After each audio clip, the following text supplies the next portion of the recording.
I'm gonna tell y'all a real life story, man. Anybody ever heard of that basketball player that went by the name of Eddie Johnson? He used to play for the Hawks.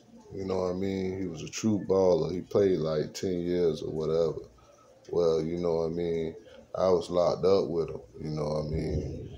And the dude used to play basketball on the courtyard, you know what I mean? Because he got locked up like 100 times, you know what I mean? He been in prison a lot of times. A lot of people done seen him up that road. They've been up different camps. But I was up in the Panhandle, you know what I mean? And I was like in the last prison, you know what I mean? Way up there by Alabama. And you know, they was like, this dude named Eddie Johnson was on the compound. And he had been on the compound for about 3-4 years at the time, man. And dude was a true baller.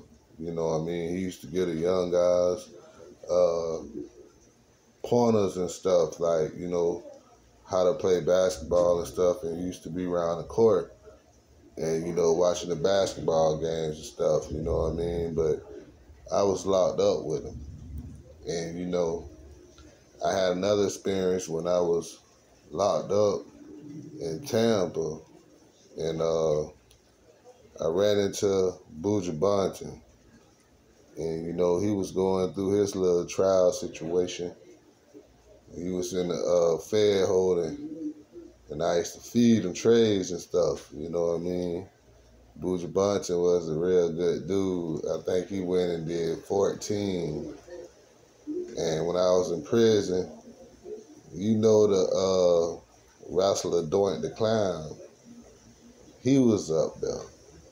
I think he was doing 5 years. I was at the camp with him.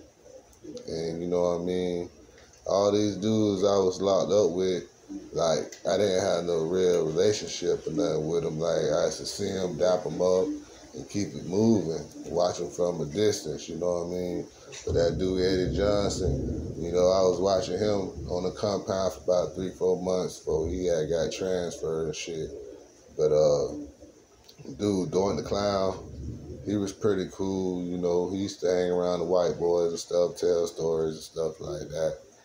And Buju, I really didn't understand a lot of stuff Buju was talking about because he, you know, he had a lot of paperwork and he had snitches on his case and he wanted me to try to find out who the cats was, you know what I mean? Buju was a real one, but I couldn't interpret it, everything he was saying because everything was coming at once, you know what I mean?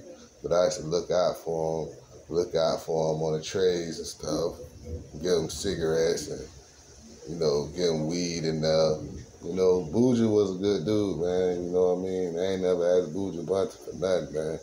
And, you know, he was a good guy, man, but that's my story. Peace of mind.